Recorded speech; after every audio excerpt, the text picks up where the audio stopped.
car ce qui concerne tout le monde doit être réglé et approuvé par tout le monde. C'est ça. Ce qui concerne tout le monde doit être approuvé et réglé par tout le monde. Donc c'est pour cela que vous êtes là. Même si tout le monde n'est pas là, vous êtes là au nom de tout le secteur. Merci d'être là. Hein. Alors, attention, deuxième chose. N'oublions pas quand même que l'Esprit du Seigneur nous précède dans cette mission. Partout nous sommes envoyés, et heureusement, l'Esprit du Seigneur nous précède. Ça, je vous rappelle, Pierre à Joppé, chez Corneille, si ça vous dit quelque chose. Nous sommes censés se précéder par l'Esprit. Nous sommes censés se précéder par l'Esprit. Et c'est ça qui est formidable. L'Esprit qui est, comme le dit le pape François, l'âme de l'Église évangélisatrice. L'âme de l'Église évangélisatrice. C'est cet esprit qui rend possible la fécondité de notre mission. S'il n'y a pas d'esprit, il n'y a pas de fécondité. Il en est le véritable précurseur, il en est le moteur, il en est le catalyseur, il en est le premier missionnaire. Alors, mettons-nous à son écoute. Vous avez constaté que nous sommes déjà mis à l'écoute de l'esprit, n'est-ce pas, par la prière. Mettons-nous à son écoute et marchons sous sa mouvance afin qu'il nous indique ce qui convient à notre secteur. J'ai envie de vous dire au boulot. Mais... Est-ce qu'on peut te répondre au boulot aussi? Oui, bien sûr. J'y suis déjà. Alors, peut-être comment est-ce qu'on va procéder? Alors, donc il y a trois possibilités, mais chez les jeunes, on a pensé qu'il y aurait qu'une seule équipe. Je vois les jeunes là au fond de l'église. Ah, je suis là. Ah oui, c'est ça. Mais si j'ai bonne mémoire, ça c'est pas de mémoire que je travaille, mais mes collègues de l'équipe pastorale vont me rappeler. Et par contre, pour solidarité et écologie, il peut y avoir deux équipes. Une ou deux équipes. Une ou deux équipes, selon le nombre, selon ce que vous avez choisi. Et il peut y avoir aussi une ou deux équipes dans spiritualité et parole de Dieu. Voilà. Alors, les personnes qui vont piloter, qui vont être des moteurs dans chaque équipe, au niveau des jeunes, il y a un membre de l'équipe pastorale. Moi, je serai avec les jeunes. Je ne suis pas un mode trop vieux. Bon, alors, par contre, du côté de solidarité et écologie, si j'ai bonne mémoire, c'est Marie-Pierre et Gérald Éclou. Alors, du côté de spiritualité et parole de Dieu, il y a Yves Petiton et Benoît Doubijon. Ok? Voilà. Bon, alors, par contre, maintenant, il faut qu'on sache qui choisit quoi. Les jeunes, ils n'ont pas beaucoup de choix. Les témoignages d'abord. Oui, pardon, excusez-moi. Ce qu'il faudra dire aussi, c'est les échéances. Oui, mais, alors, en principe, on croit que ce que nous sommes en train de faire ne va pas se terminer ce soir. Alors, je pense qu'on vous dira à la fin, mais l'objectif c'est que le travail va continuer, va se mijoter. Et à la fin, je pense que vous allez vous engager. Je n'ai pas envie de vous tenir en otage, hein. Mais par contre, ceux qui le peuvent, constituer une équipe de travail à propos des jeunes, à propos de parole de Dieu, vie spirituelle, à parole d'écologie et solidarité. Voilà, mais avant tout ça, puisque nous sommes partis de ce qui se vit déjà ici, on voudrait entendre les témoignages et j'espère qu'il y a partout, moi je pense que Cécilia va témoigner, parce que c'est moi qui l'ai contacté, et pour écologie et solidarité, je crois que c'est... Francine. Voilà, et pour parole de Dieu, et c'est qui? Il y aura Michel. Et puis Sylvie qui rapportera la parole d'une qui ne pouvait pas être là ce matin. Ah ben d'accord. Ok, allez, c'est avec plaisir qu'on va écouter Cécilia. Faut que je vienne de... Mais viens. Il y a le micro aussi. Hein. Il s'agit de dire aux gens ce qui a été vécu avec, par exemple, son groupe de jeunes pros. Du coup, au niveau des jeunes pros, on se... Est-ce qu'on peut lui donner le micro?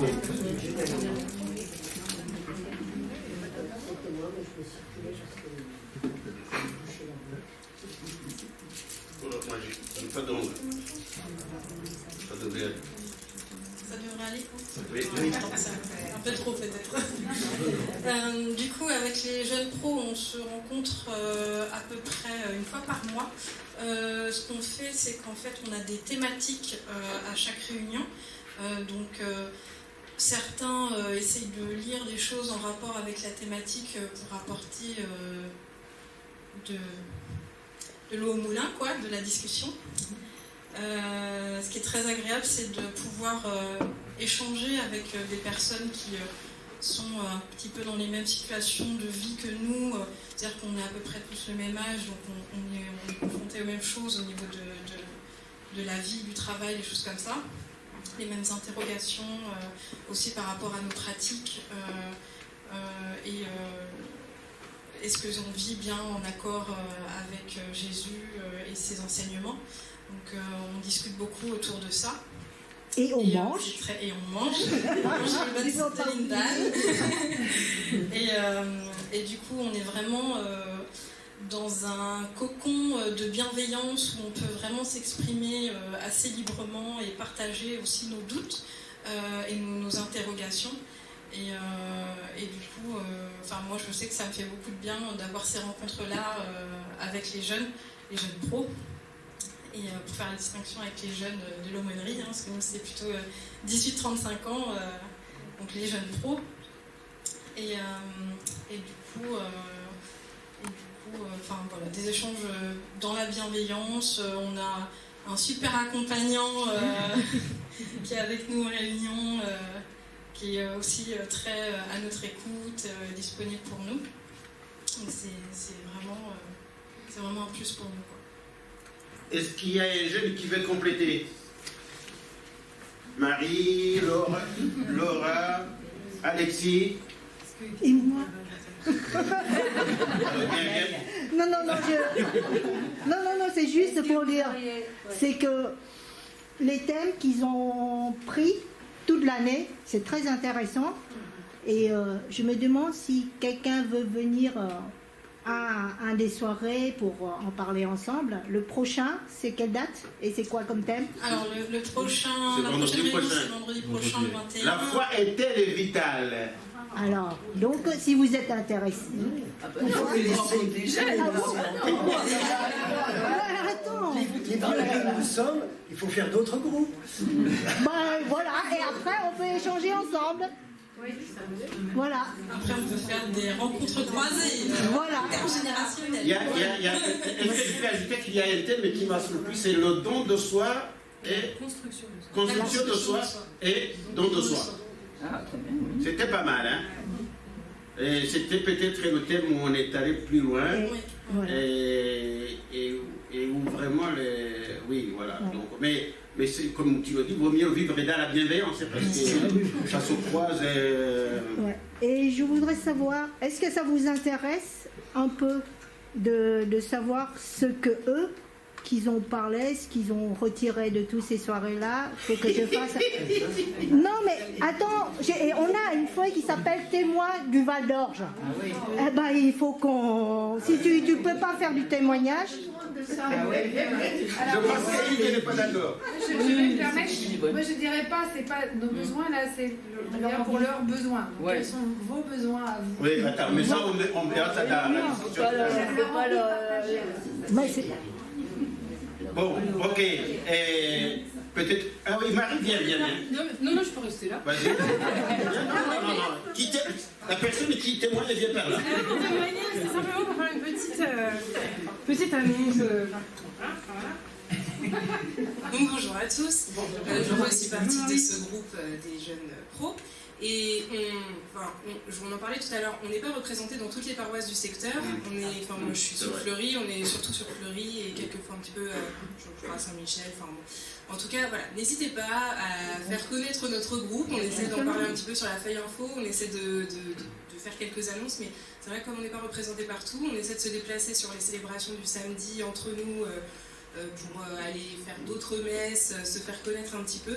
Mais voilà, si vous connaissez des jeunes de 18-35 ans qui souhaitent venir échanger, partager autour d'un très bon repas convivial avec un groupe très bienveillant, n'hésitez pas à les mener vers nous, ils seront très bien accueillis. Ok, très bien. Allez, merci beaucoup. Oui. Moi j'ai une question. Oui. Les thèmes, là, don de soi et voilà. Oui. Ça a été proposé par qui? Par eux, pas moi. Ah, c'est eux. Pas moi. Ah, c'est tout pas. Par contre, moi je dois me casser la tête pour voir. Pour répondre aux questions. Voilà. Il y avait. Vous vouliez intervenir aussi? Oui, non, c'est pas ça. C'est que Marie-Pierre dit qu'il faut se préoccuper de ce qu'ils souhaitent eux. Mais nous, les vieux, nous aurions besoin de savoir ce qu'elles sont, justement, parce que pour qu'on puisse aussi se l'approprier, parce que ce sont deux mondes différents. Vous voyez ce que je veux dire? En tout cas, voilà. Moi j'apprends beaucoup avec eux.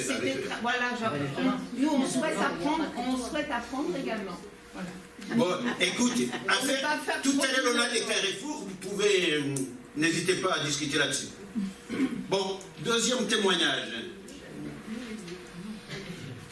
Je ne sais pas si j'ai besoin de ça.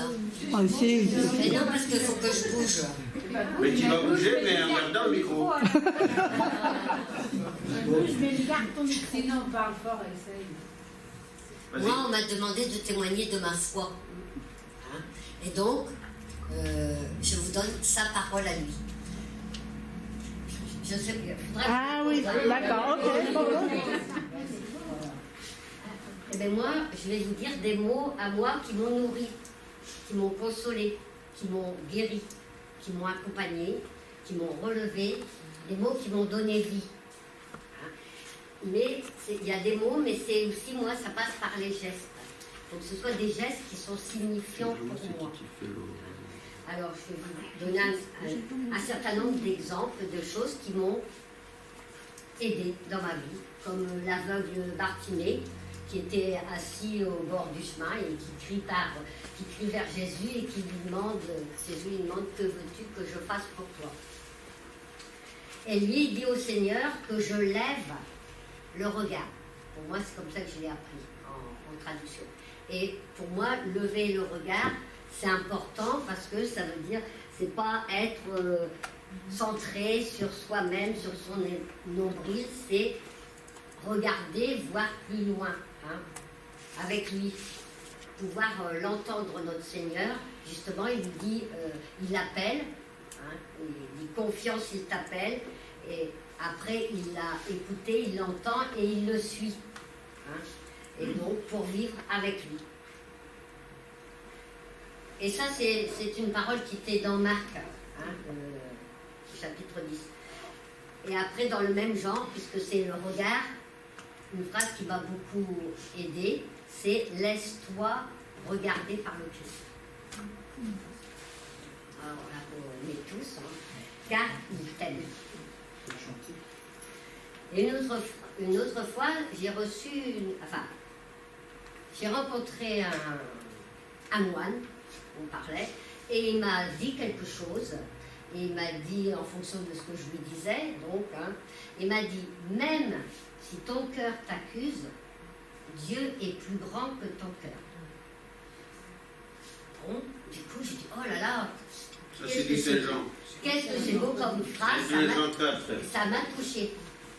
Mais j'ai mis peut-être 1 an ou 2 ans avant de dire, ah, mais c'est une phrase du Seigneur. Ah ben évidemment qu'il m'a touchée. Ah. Bon, et du coup, donc je l'ai retrouvée, et donc c'est dans 1 Jean, si vous voulez la chercher, au chapitre 3. Oui, 20 Non, 3. Non, c'est bon. 3, c'est 3 vers les versets 20, voilà, exactement. Voilà. Mais bon, je vous avais porté un peu. Une autre période qui a été un chemin pour moi, et je l'ai reçue sur une carte postale. Et sur la carte postale, ben, des fois, c'est des traductions qui sont un petit peu différentes. Et justement, c'est ça qui m'a parlé. Et c'était écrit « Ne ressassez pas les faits d'autrefois.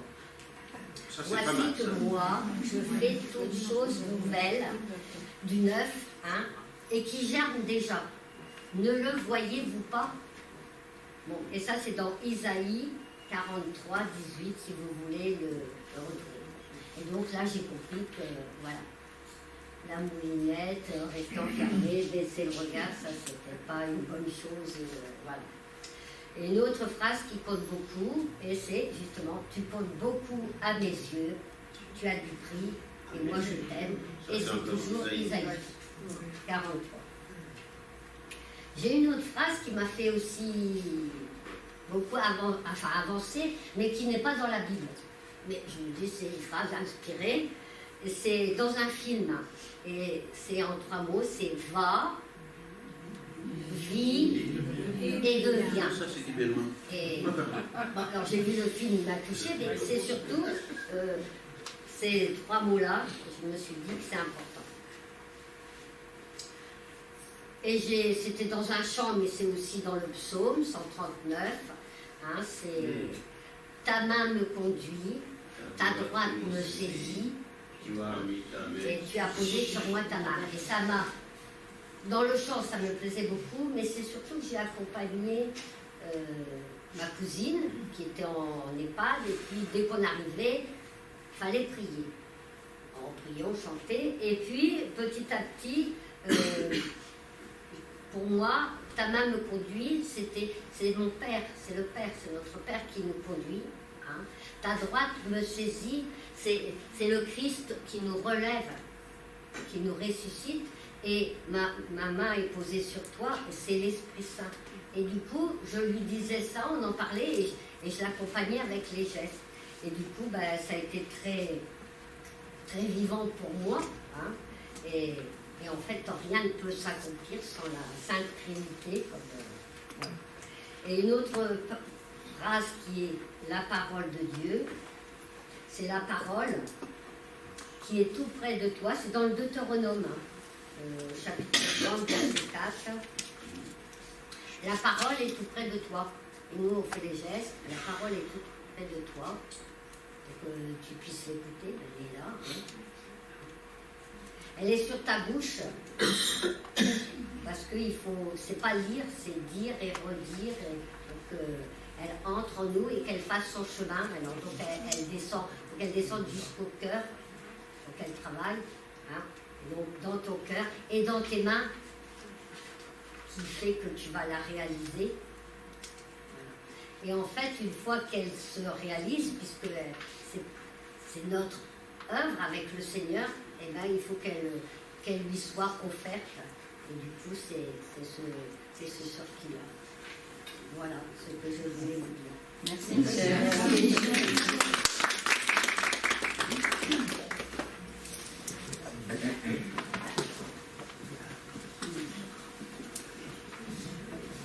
Alors, moi je vais... Oh, j'ai pas besoin de micro. Je ne vais pas parler en mon nom, mais au nom de Christelle. Christelle, peut-être que certains la connaissent. Je pense qu'elle fait partie des équipes de catéchistes actuellement. Elle a été dans l'équipe baptême il y a quelques années. Et moi, je l'ai connue lorsqu'elle a demandé le sacrement de confirmation. Elle avait été baptisée enfant, mais jamais confirmée. Et elle a demandé la confirmation et j'ai eu la chance de l'accompagner. Et voilà, du coup, le lien s'est créé comme ça. Christelle ne peut pas être là aujourd'hui. Je pense que c'est important que je vous dise pourquoi. Parce que elle a bloqué son dimanche pour travailler en vue d'une formation qu'elle assure là dans la semaine. Et elle dit qu'avec son travail et plus ses enfants, elle n'a pas de temps libre pour ça, de soirée, etc. Et donc, elle avait vraiment fixé dans son emploi du temps qu'aujourd'hui, la journée était consacrée à préparer cette intervention et elle m'a dit moi je ne peux pas faire ça à bâcler, tout. C'est important pour moi que ce soit... Voilà. Et pourquoi je vous dis ça, vous allez comprendre, parce que tout ce que je vais vous redire est un petit peu marqué par cette condition de vie, ces contraintes. Alors, ce qu'elle dit de sa vie spirituelle, c'est que bon, ce temps de préparation de la confirmation à l'âge adulte a été important pour elle, qu'elle a apprécié à la fois d'être accompagnée par des aînés dans la foi, mais aussi de le vivre avec quelqu'un d'autre.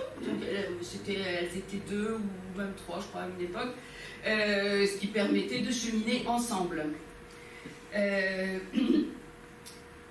Et aussitôt, elle souligne que la méthode était souple et que ça permettait voilà, de gérer les agendas sans trop de difficultés.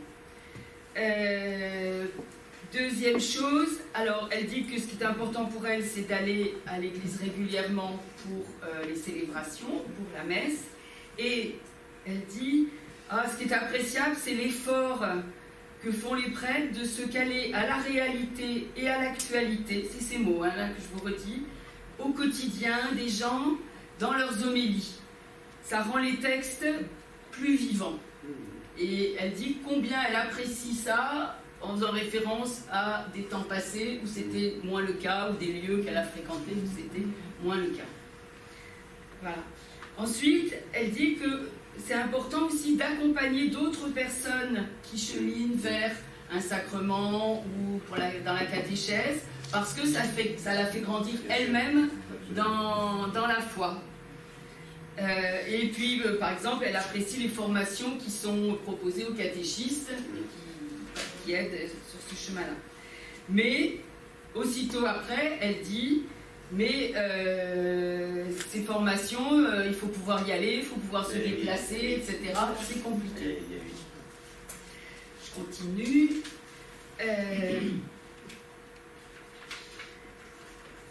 Alors oui, elle dit combien elle apprécie d'échanger sur les textes dans le cadre de la catéchèse, puisqu'il y a un travail préalable qui est fait. La formation Jonas, elle aimerait bien, mais ça c'est à Évry, c'est pas possible, ça demande trop d'investissement, de déplacement, d'absence de la maison, etc.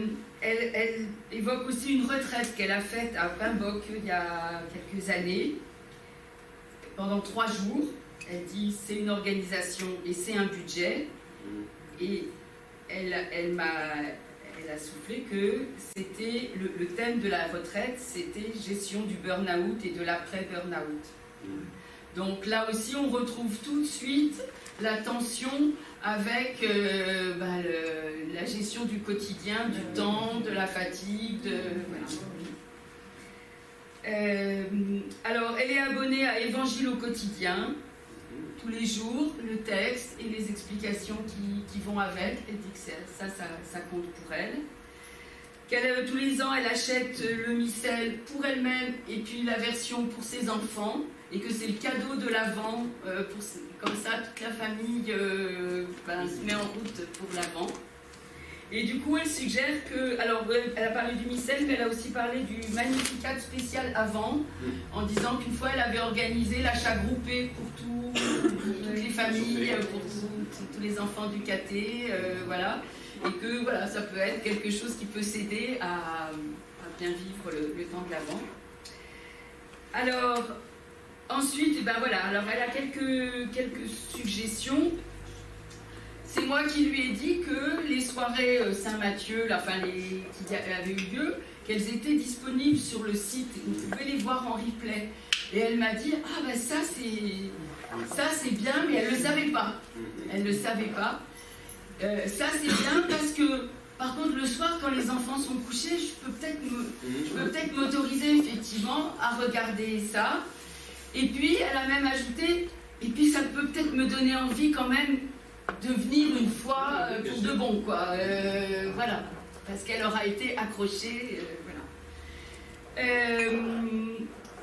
Elle apprécie de recevoir la feuille info tous les 15 jours, parce qu'elle dit, voilà, ça, elle emploie l'expression pousser les infos par mail.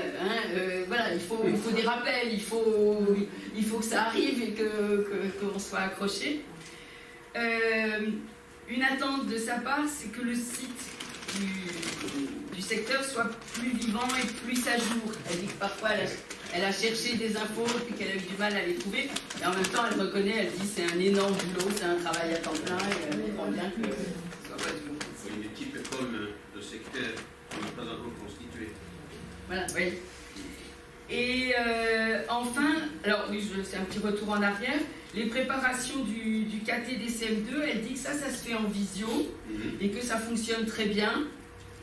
Et que voilà, elle suggère que certaines réunions, certaines rencontres puissent aussi, enfin, soit être en visio si ça convient à tout le monde, soit aussi être proposées en visio pour pouvoir être suivies à la maison, etc. Voilà. Quand on est une maman seule avec deux enfants, un boulot à Paris très prenant et voilà, donc c'est appréciable, très appréciable.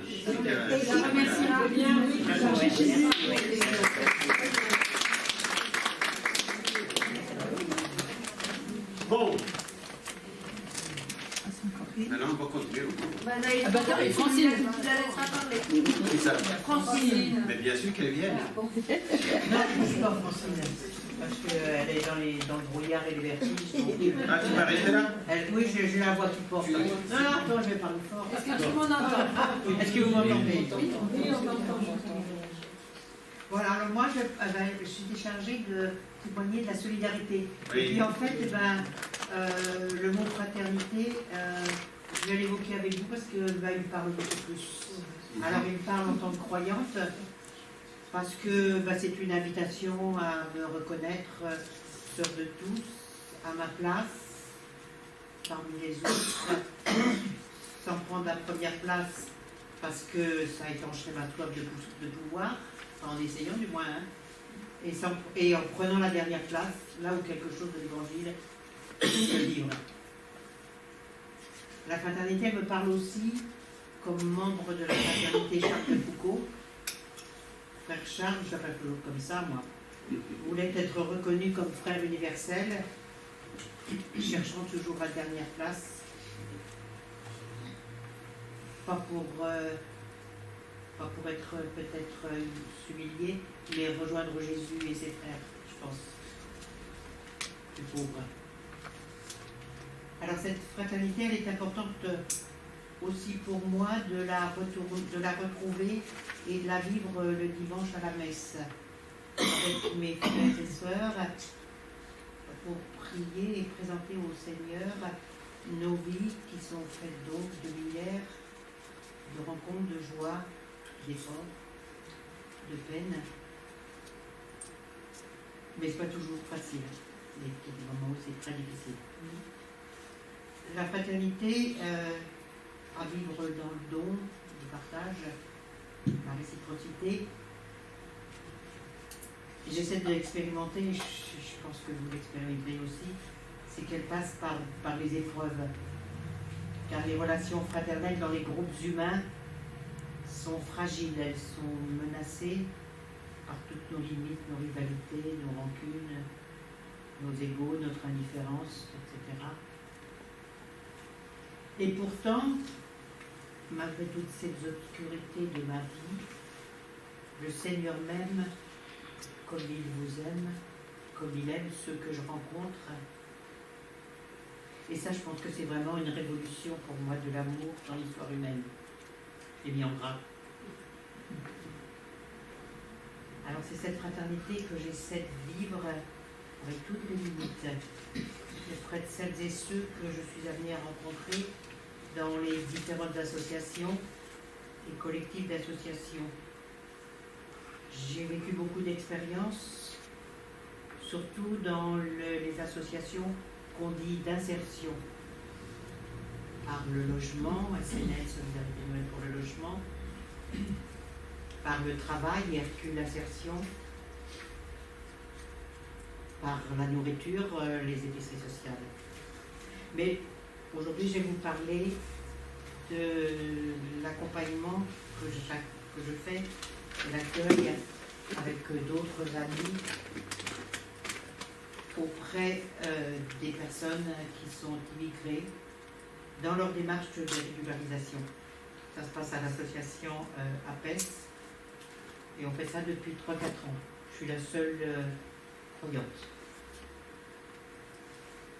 Et la situation de l'association en plein cœur de la cité du Bois des Roches et ce lieu, bien qu'il soit exigu, nous convient tout à fait parfaitement parce qu'il suffit de pousser la porte pour venir discuter, pour demander un service.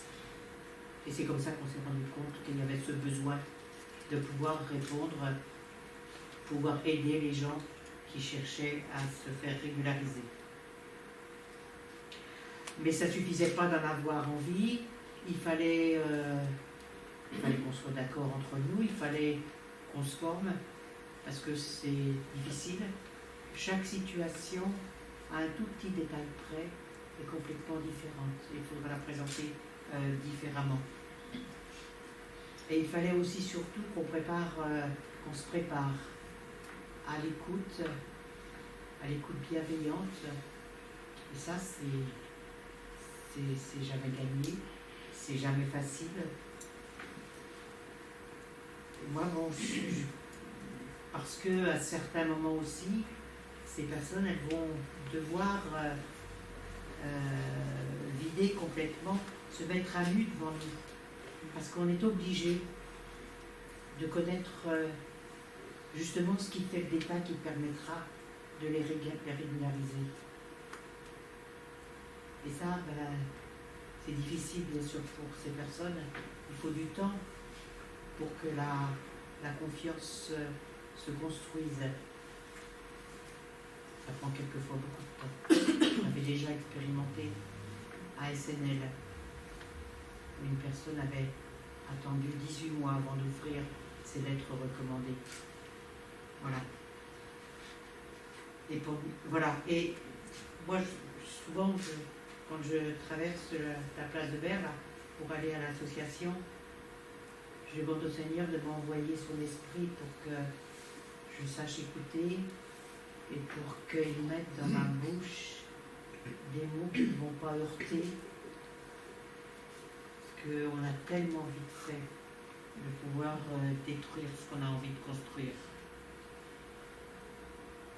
D'autant que lorsque les personnes viennent nous voir, on sait que leur démarche va être longue.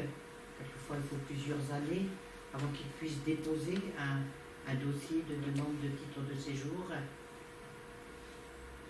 Déjà, il va falloir quelquefois attendre 1 an avant de pouvoir obtenir un rendez-vous. C'est un parcours du combattant qui n'en finit plus. Sachant que pendant tout ce temps-là, ces personnes sans papier n'ont pas le droit de travailler. Alors, expliquez-moi comment on peut vivre tout ce temps sans travailler, sans droit autre que l'accès à l'aide médicale d'État et vivre avec sa famille. C'est un mystère. Comment les textes sont-ils faits? Voilà, ça pose tout un tas de questions. Et c'est pour ça qu'on vous a quelquefois appelé à venir nous rejoindre pour aller manifester devant la préfecture. Parce que plus on est nombreux à manifester qu'il faut changer les textes de loi, qu'on ne peut pas continuer les choses comme ça. Quand on parlera un peu plus loin de l'écologie, on verra bien qu'il faut s'attendre à un afflux massif du fait du dérèglement climatique. Donc comment nos pays favorisés répondront-ils? Alors pour ça, nous avons rejoint un collectif d'associations qui agissent comme nous, qui s'appelle Exilé 91. Voilà. Et avec ce comité, ce collectif, on essaie d'être le lien dans les démarches avec les préfectures. Mais c'est très difficile, on n'est pas souvent entendu. Voilà. Mais on continue. quelquefois on a envie de baisser les bras. Alors je fais également partie de l'équipe CCFD Terre Solidaire du secteur,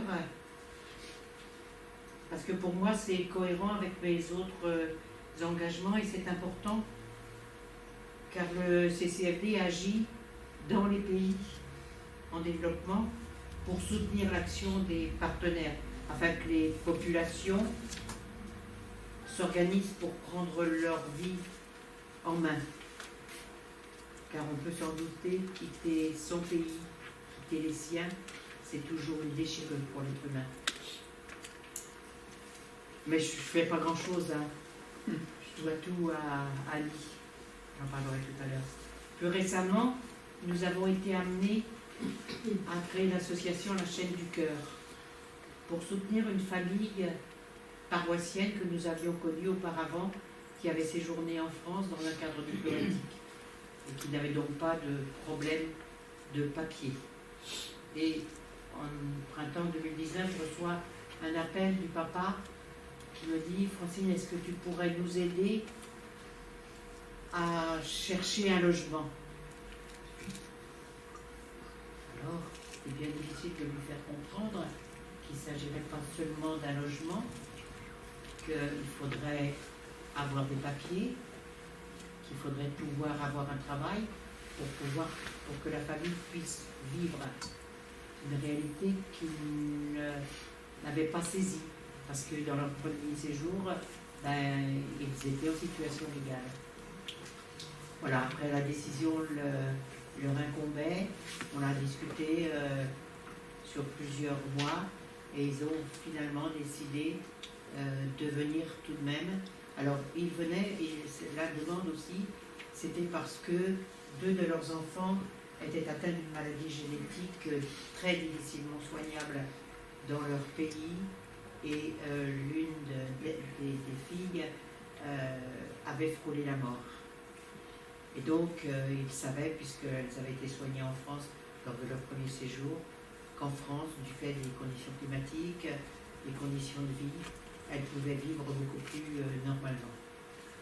Voilà, donc ils sont arrivés, on a lancé à l'époque des appels, je ne sais pas si vous vous en souvenez, pour des hébergements, on a eu des gens, des familles fort sympathiques qui ont offert leur maison, leur vie de famille pendant plusieurs semaines, voire plusieurs mois.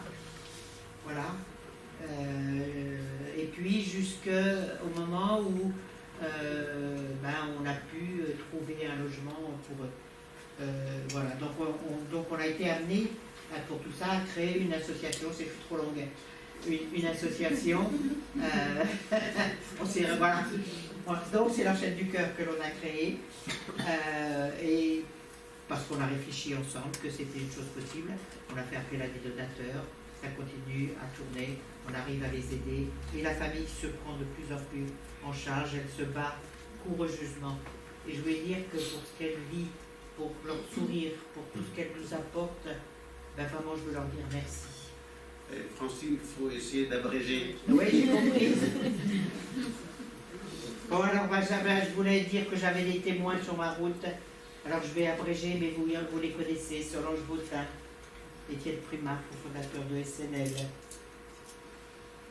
Le père Frédéric Gatineau, qui nous a dépanné à 2 reprises, justement pour des hébergements pour cette famille, et puis un autre couple. Et puis, Annie aussi, pour son témoignage fidèle, discret et combien efficace au sein du CCFD. Alors j'en reviens maintenant à l'écologie. On n'a pas beaucoup dans notre collectif à aborder la question, mais ces questions de préservation de la planète me taraudent depuis longtemps, parce que agir pour la préserver, c'est aussi une façon de vivre la fraternité et agir pour la justice. J'ai rejoint il y a une vingtaine d'années le groupe Orge d'Europe Écologie Les Verts. Il y avait les premières armes politiques, mais décidément, si la justice me tient beaucoup à cœur, je n'ai pas une âme politique Mais j'ai beaucoup apprécié les rencontres que nous avons eues, avec beaucoup de qualité des échanges, d'écoute, de respect et d'investissement. Voilà, donc j'ai fini par prendre un peu mes distances, mais je suis toujours contente de savoir ce qu'ils deviennent, et puis j'ai pu marcher pour le climat chaque fois que c'était possible. Alors les réflexions aussi du CCF2 dans le cadre de l'écologie, elles m'ont aussi beaucoup aidé aussi à prendre conscience que la crise écologique nous engage à agir tous ensemble, et que nous le savons, c'est les pays du Sud déjà atteints par les conflits, par la misère, qui seront les premières victimes. Alors je voulais parler aussi des AMAP. Bon, alors c'est peut-être trop rapide. Voilà. Et l'église verte, mais toi tu sais mieux d'en parler que moi. Oui, mais non, on ne va pas en parler, on va le vivre s'il y a besoin. Voilà. Excusez-moi d'avoir été... Pas du tout, merci.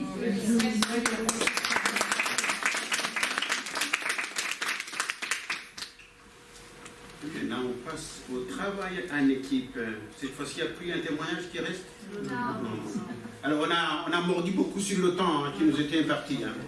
Enfin, en tout cas, sur le programme que nous avions fixé.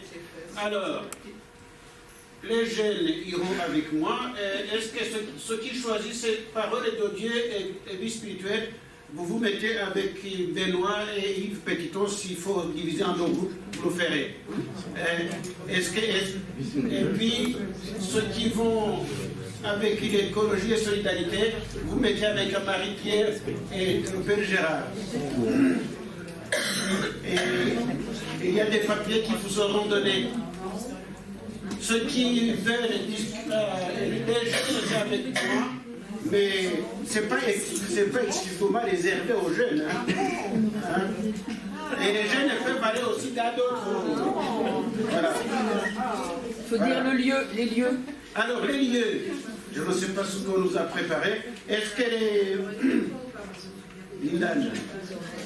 Ilan, où est-ce qu'on met les équipes? Dans les salles? Dans tous les salles. Dans toutes les salles sont libres. Alors, comme vous pouvez y aller. Toutes les salles sont libres. Solidarité, écologie, on va aller en haut. Voilà. Alors, ceux qui choisissent solidarité, écologie, vous rejoignez les Gérard et Marie-Pierre. On va passer à la fin. Allez-y, ceux qui choisissent l'écologie, allez-y. Et solidarité, attention, il ne faut pas les allonger. Voilà.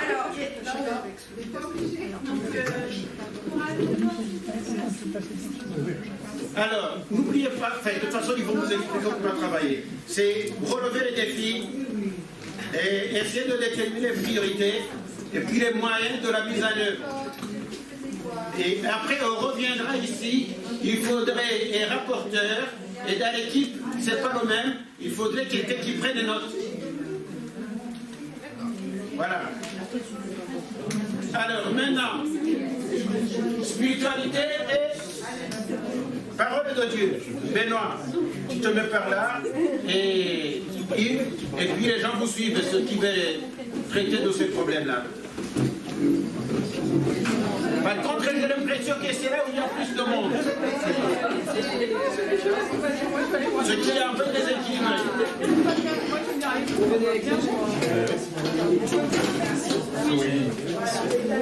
Non, mais oui, gagner un équipe est resté.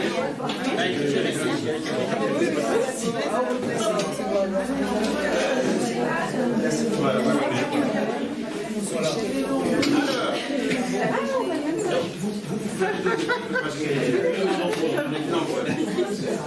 Alors, les jeunes, et qui veulent aller avec les jeunes, on va se déplacer.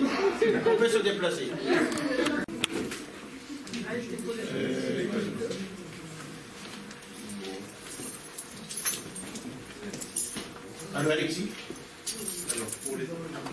Ah, en principe,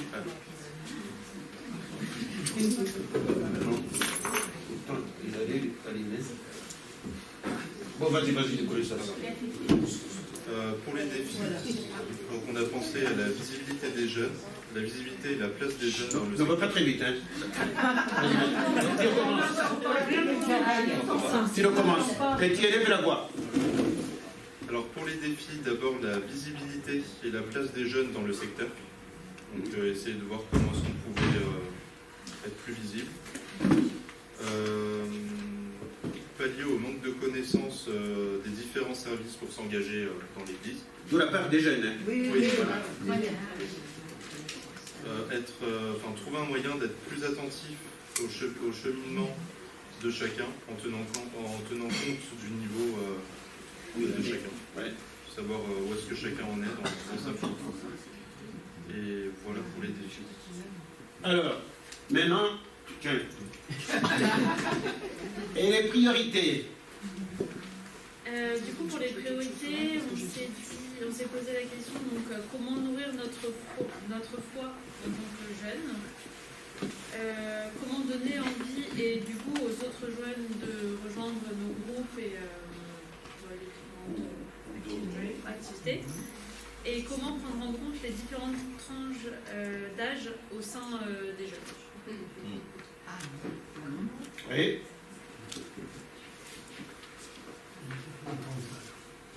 Les moyens, il me semble que c'est un peu plus. C'était plus bavard là, sur les moyens.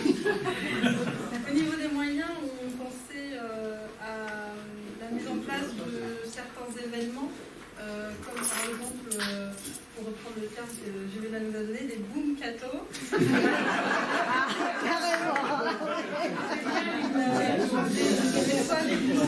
Des soirées de louanges, des après-midi spirituels, mais qui seraient plutôt du coup à destination des jeunes et de tous les jeunes.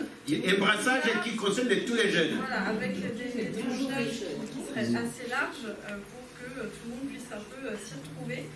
Après, ce qu'on trouvait qui serait intéressant aussi, ça serait de mettre en place une sorte de tutorat entre les jeunes plus expérimentés, plus âgés, vers les jeunes plus jeunes. Voilà, pour avoir un accompagnement dans les activités entre jeunes. Et également appeler les jeunes à faire partie des instances ecclésiales du secteur et notamment par rapport à nous, les jeunes pros, tourner sur les différentes paroisses, venir assister à des messes dans différentes paroisses. Et pour vous faire connaître et pour donner envie.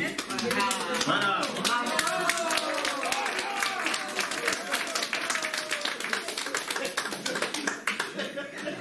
Allez, on continue, on commence. Après, au niveau des moyens, c'était à peu près ça qu'on avait mis. Oui. Mais on avait quand même soulevé que par rapport aux décrets qui sont listés. Ah oui, qui sont là-dedans. Ils étaient étonnés, voilà, vas-y. Voilà, on était quand même. Parce qu'on a d'abord discuté de nous, ce qu'on pensait être les défis, priorités, etc. Et après, on a lu les décrets. Et en fait, finalement, on était. Nos questions. On est dans les clous. Voilà. On n'était pas à côté de nos comptes. Et on a dit qu'on continue le travail. Voilà, on va continuer le travail. On s'est engagé à ça. Bravo, Voilà. bravo. Mais on vous applaudit.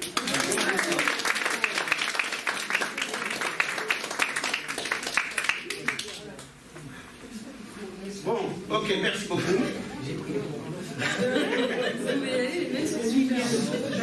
Alors, maintenant, on continue avec spiritualité. Est-ce que vous aviez deux groupes, je pense, hein? Oui. Bon, alors le groupe est de Benoît. Oui, alors Liliane. Et de toute façon, il sait quelque part là.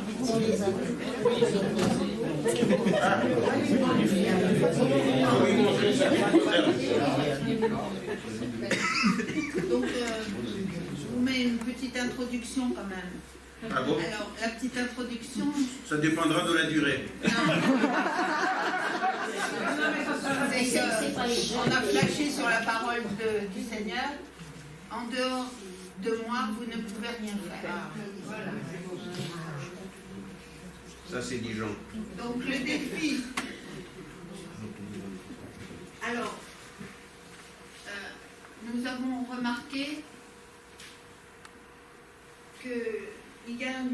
soif de spiritualité dans notre secteur.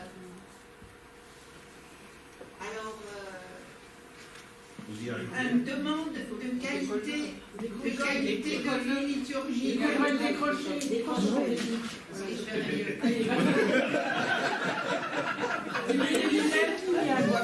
Des loupes. On souhaiterait une formation à la prière, à la parole de Dieu en lien avec la vie concrète des personnes. Un accompagnement spirituel qui est demandé par tous, ça rejoint la soif, voilà. Apprendre à prier, avoir des actes spirituels.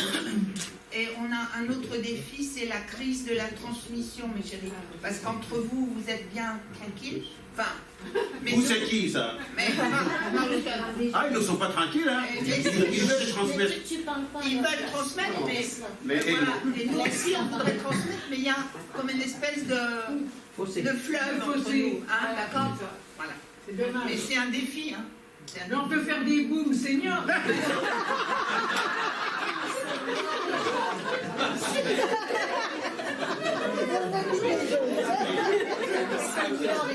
Yann, si tu as quelque chose contre les bons, tu te tiens tranquille. Un autre défi, c'est la catéchèse, qui pose beaucoup de questions. Qualité de l'accueil à tous les niveaux et intégration pour passer le flambeau, parce que nous, on voudrait le passer, mais ça bloque. D'accord? Voilà, c'est bien. Je ne suis pas d'accord, après, voilà. Ah, si, ça va. Après, priorité. Alors, il faut partir des fondamentaux de notre foi. Je ne mets pas le gros mot là, parce que moi-même je ne le connais pas. Kérim. Le Kérim, ben oui. Le Kérim, levez-toi ceux qui connaissent. Wow. Après, c'est quoi? Ben, on croyait que vous connaissiez tout, hein. Ah ben non. C'est quoi donc? C'est quoi? Kérim, c'est la proclamation de la foi en disant que le Christ est mort et il est ressuscité pour nous. C'est le résumé. Donc en fait, on sait ce que c'est, vous connaissez pas. Ben oui. Voilà, c'est d'accord. Mais il faut partir de là. Voilà. Ça, c'est priorité. Rester disponible et réceptif à l'inconnu, aux rencontres gratuites. Nous avons soulevé cette merveilleuse chose qui nous est arrivée de constater. Ce sont parfois les enfants qui entraînent les parents. Bien sûr, ça fait des années. Un pôle de communication intensifié sur le secteur et la rencontre personnelle avant l'administratif. Ouais.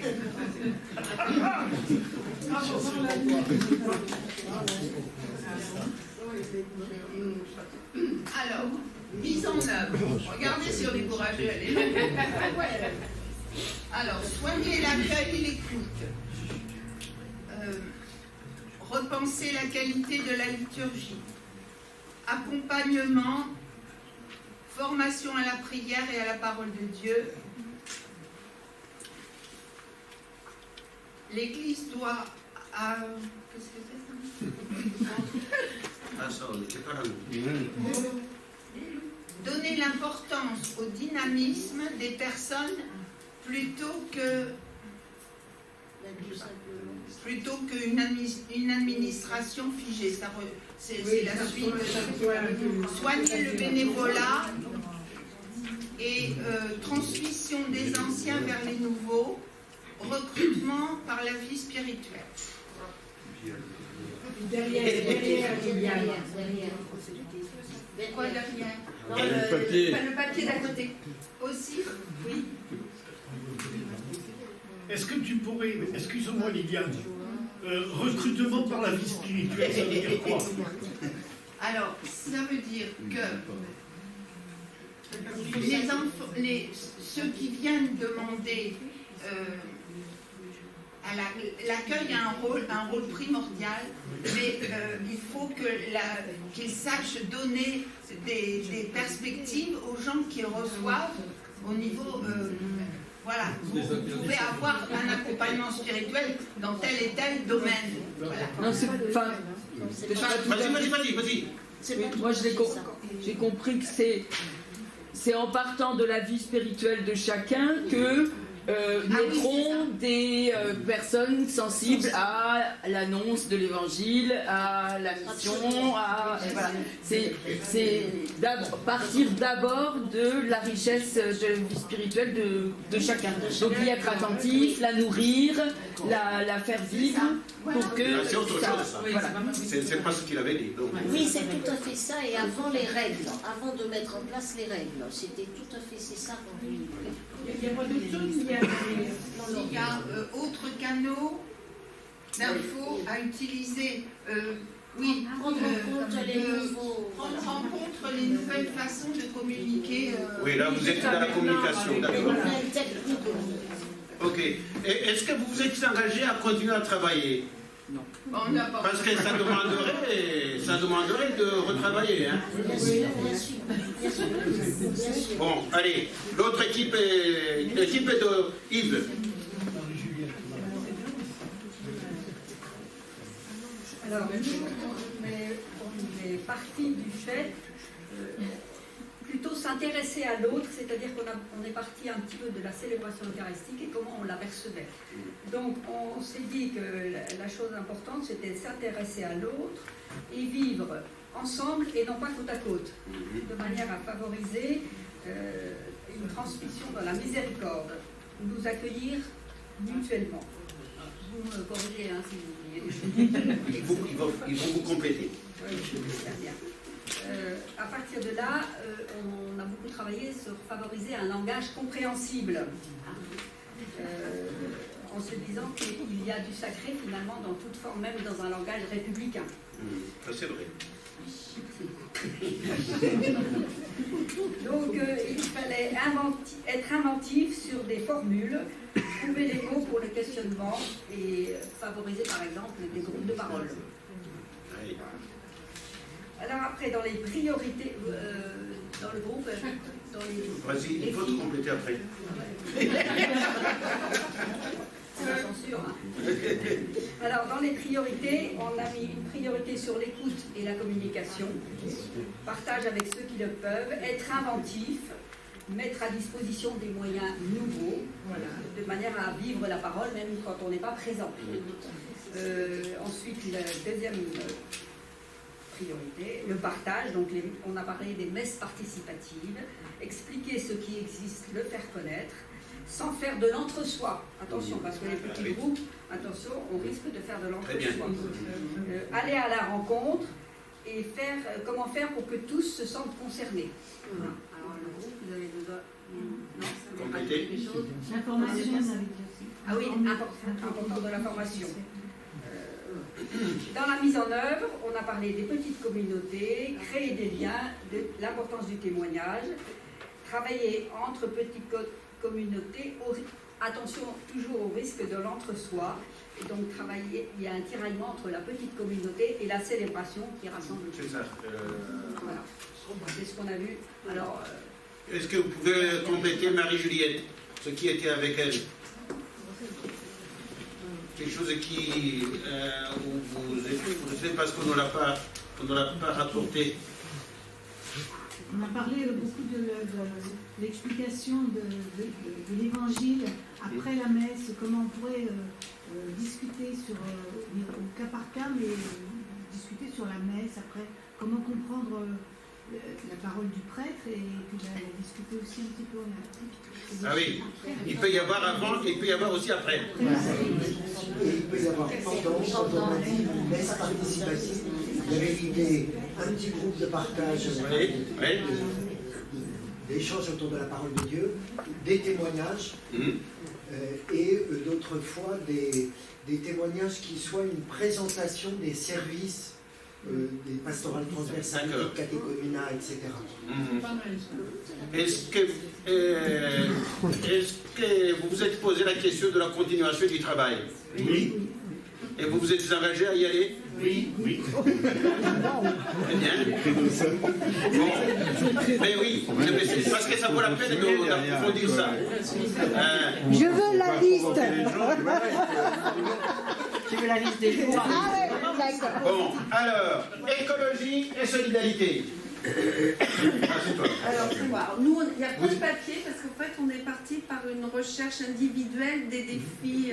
Voilà, donc je vais essayer de résumer. Je vais peut-être en oublier. N'hésitez pas à compléter. On a dit que l'encyclique Laudato Si pouvait être un bon support. On a demandé pour Église Verte aux équipes animatrices de remplir un éco-diagnostic pour faire un peu un point sur la situation. On a eu des remontées comme quoi c'était pas toujours facile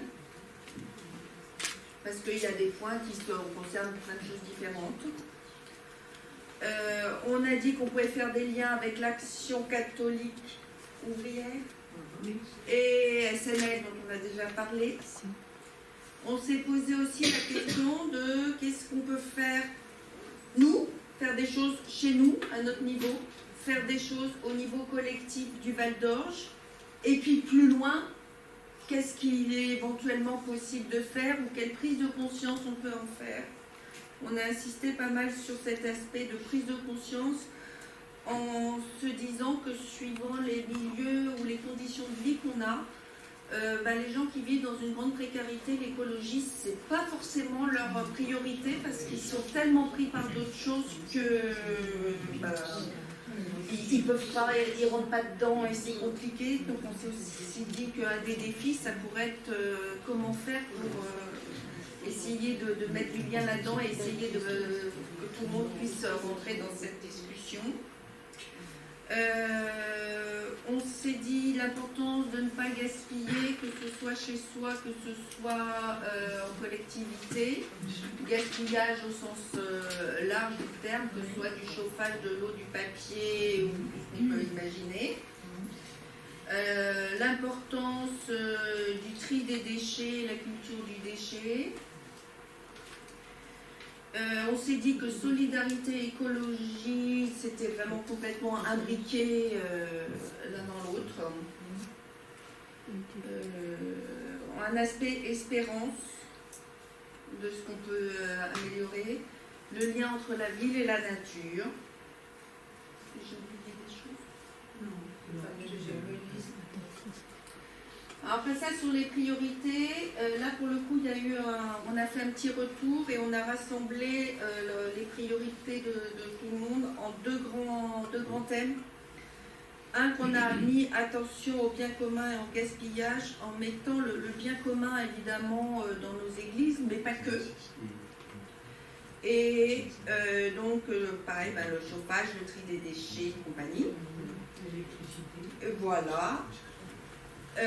Et puis, donc l'autre grand thème, c'est autour de la sensibilisation et attention à le faire de manière différente pour essayer de joindre un petit peu tous les publics qu'on peut toucher par des témoignages, des partages, des fêtes ou des formations. Et alors pour la mise en œuvre, là il n'y a qu'un papier, mais on avait noté d'autres idées. On s'est dit qu'on pourrait peut-être proposer une visite de l'usine de recyclage des déchets ou les faire venir ici pour faire une formation autour de ça. Des animations de messes autour de l'écologie ou de solidarité ou des messes à thème avec des... Bon, à voir comment le mettre en œuvre. Profiter des journées des migrants, des journées de la création ou des journées du pauvre ou de ce qu'on veut pour essayer de les mettre en avant. Ça existe déjà. Voilà, mais ces journées existent, mais on s'est dit justement profiter du fait qu'il y a ces jours-là pour peut-être faire un point fort à ce moment-là.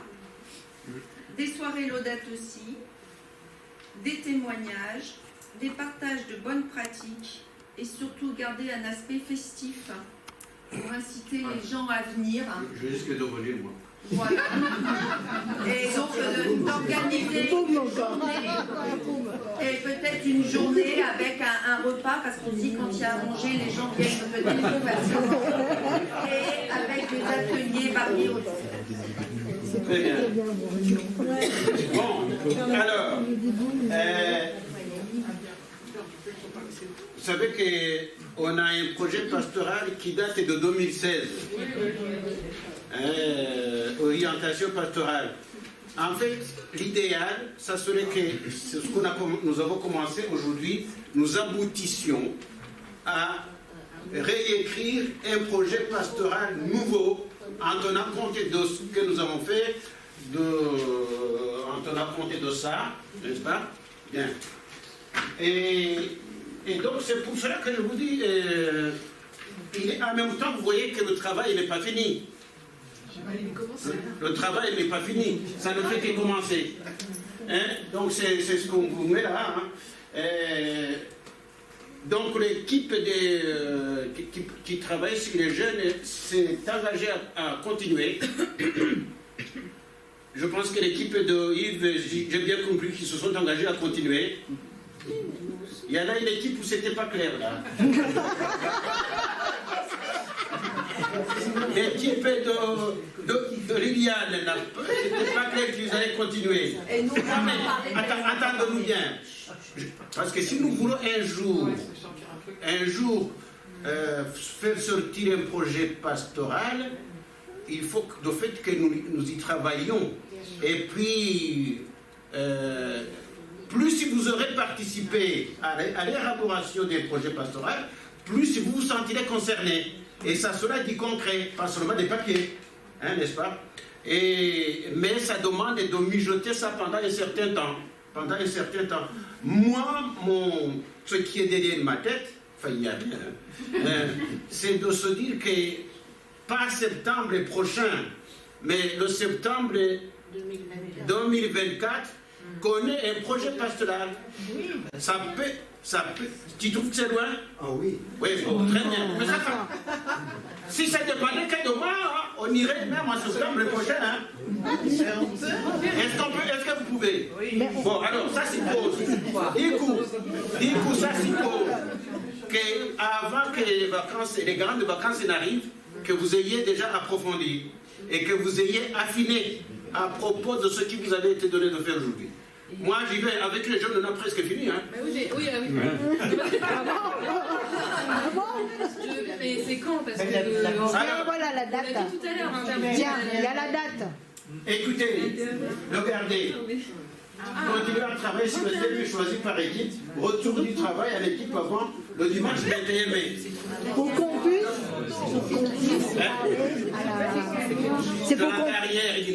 C'est pour qu'on puisse donner. Mais c'est-à-dire, si nous avons les retours avant le 21 mai, nous avons le temps d'y travailler pour élaborer un projet.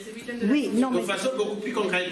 C'est pouvoir parler aussi à la dernière, comment dire, la messe du secteur de fin d'année. Qu'on puisse vendre ça, entre guillemets, qu'on puisse vendre ça à la fête de la fin d'année. Voilà. Ça serait pas mal ça. Voilà. En fait, c'est ce qu'on s'est dit à l'équipe pastorale. Hein. Ceci dit, le projet rédigé, non. L'idée, c'est de le présenter à la messe de démarrage de septembre. Voilà, exactement. Là, il faut les idées principales. Voilà, c'est ça. Non, mais donc, si vous êtes engagé à travailler, à affiner, vous pouvez affiner que les retours au niveau de l'équipe pastorale soient avant le 21. Nous, on a le temps de présenter ça à la messe de fin d'année, et puis la finale, on la présente à la messe de début d'année, à la rentrée. C'est ça l'échéance en fait. Ça ira comme ça? On est d'accord. On est d'accord. Qu'est-ce qui n'est pas d'accord? Qu'est-ce qui est d'accord? Non, elle n'est pas d'accord. Qu'est-ce que tu veux, Marie? Non, mais après, c'est bien d'avoir une échange. Mais quand est-ce qu'on travaille? C'est ça, comment est-ce qu'on s'organise? Nous avons rendez-vous ce vendredi. Là. Mais c'est nos rencontres de jeunes. Non, mais on va s'organiser. Votre travail est quasiment fini, mais il faut affiner. Bon, ok. Est-ce que vous avez des questions ou des remarques? c'est vrai que ça fait d'ici le 21. C'est court, hein. Oui, c'est pour ça. Est-ce que vous trouvez que le 21 c'est trop près?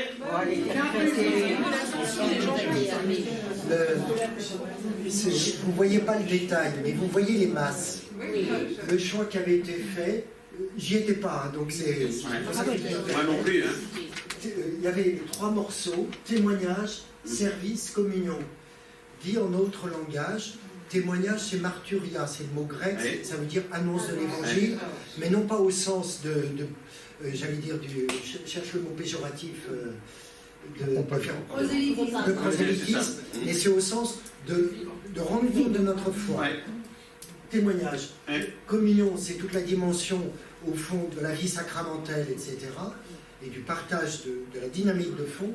Et service, c'est diaconia. C'est diaconia, le service, pas simplement en interne dans l'Église, mais avec d'autres. Ce sont les 3 piliers de l'Église, de la vie chrétienne. De la vie chrétienne. On peut se dire, chaque groupe travaille un des morceaux. Ou bien on peut se dire que chacun des groupes contribue à apporter des ingrédients dans chacun des 3 morceaux. Et moi, je trouverais sans doute plus fécond que ça soit sous cette forme-là. C'est-à-dire de se dire, les jeunes, dans chacun des champs, vous apportez des éléments, et chacun des autres groupes. Mais c'est une proposition, hein, je ne sais pas... Yves, je pense qu'il faut plutôt qu'on continue à chaque jeune spiritualité, solidarité, qu'on continue à défi et priorité et puis mise en œuvre. Pour moi, ça me paraît... Mais de toute façon, ça va croiser ça. Et la preuve, c'est que ça va croiser. Et ça parlera davantage, comme tu dis. Oui. Donc, je pense qu'il faut garder cette structure. C'est terre à terre et c'est tout ça. Et puis la réalisation. Voilà. Mais ça va croiser ça inévitablement. Bien sûr. Inévitablement. La messe de fin d'année, là, c'est quoi, au mois de juin? C'est le 25 juin. Non, mais par contre, je reviens là-dessus, effectivement. Est-ce que qui trouve que le 21 mai, c'est déjà... Bon, quelle est la date que vous proposez? Non, mais... Quelle est la date que vous proposez? Début juin. Début juin, mais il faut donner les dates butoirs. Hein. Le 3 juillet.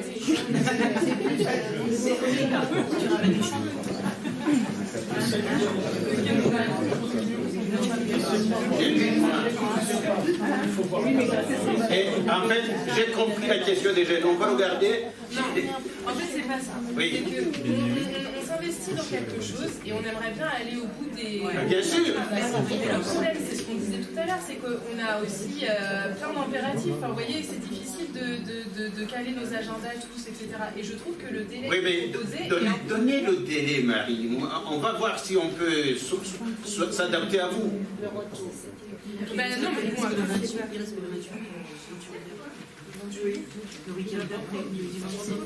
En juin, est-ce que c'est possible? Ou bien vous attendez septembre? C'est parce que ce qu'on s'était dit, c'est que de toute façon, il y aura un toilettage final à faire. Alors, nous, on avait en tête que ça pouvait être fait parce qu'on a une EPS le 21 juin.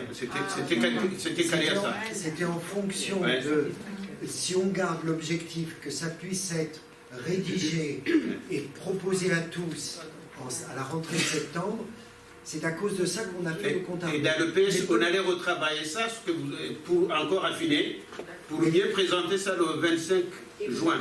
Mais peut-être que c'est pas réaliste et qu'il faut se donner plus de temps. Hein. C'est là où je crois que c'est ensemble qu'on a... Mais de fait, propose la date, comme ça on va voir. Je regarde, mais oui, mais là c'est pas ma date à moi. Mais... à un moment donné, je ne vais pas non plus. Ce que j'essaie d'expliquer, c'est que tenir des délais aussi courts quand on est actif et pris dans plusieurs choses derrière, c'est un peu compliqué. C'est ça. Nous, je parle pour moi. On se moquait de moi quand je donnais les premiers délais. Ça risque de tomber. Faites entrer les jeunes dans les services. Mais est-ce qu'on aura le temps de travailler pendant l'été? si on reporte... Pendant l'été, il ne faut pas rêver. Il ne faut pas rêver. Et puis, franchement, il vaut mieux vous reposer. Hein. Ah bah oui.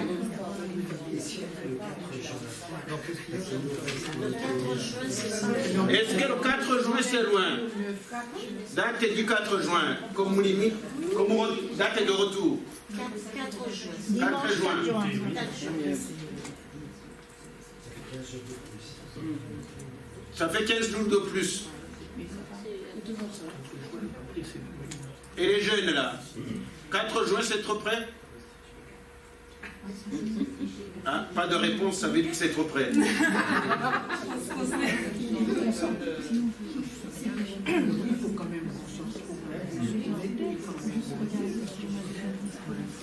Parce que ce qui nous intéresse... Parce que globalement, si j'ai bien compris, ça veut dire que la date qu'on est en train de fixer là, ça serait un espèce de, un peu comme aujourd'hui. Non, on ne va pas se rencontrer comme aujourd'hui. C'est le travail. Par exemple, si votre équipe... Il faut qu'on se rencontre avant le 4 juin. Non, il faut avoir... par exemple, vous, il faut que vous ayez affiné un peu tout ce que vous avez fait sortir. Ça ne demande pas que vous rencontriez toute l'Assemblée. Donc c'est l'équipe, les disponibles dans l'équipe se rencontrent et affinent ça. Et ils nous font un retour. Et l'équipe est retour bien rédigé. Et puis l'équipe personnelle va encore affiner. Et il va en faire un compte rendu à la messe de secteur le 25 juin. Voilà. Et pour préparer, et si possible, parce que c'est l'idée qu'on s'est donné, pour que l'on puisse avoir au moins un pré-projet pastoral en septembre. Ça va? Est-ce qu'il y a que chez les jeunes que ça presse? Solidarité écologique, qu'est-ce que vous dites? C'est bon. Ah oui, c'est ça aussi, parce que je me disais que là aussi ça devrait être La difficulté qu'on a, c'est qu'on n'en a pas parlé encore. Oui.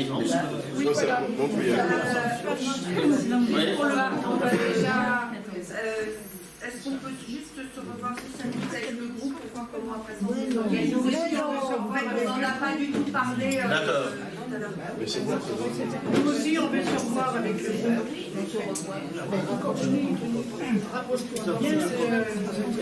Est-ce que vous pouvez vous concerter et puis...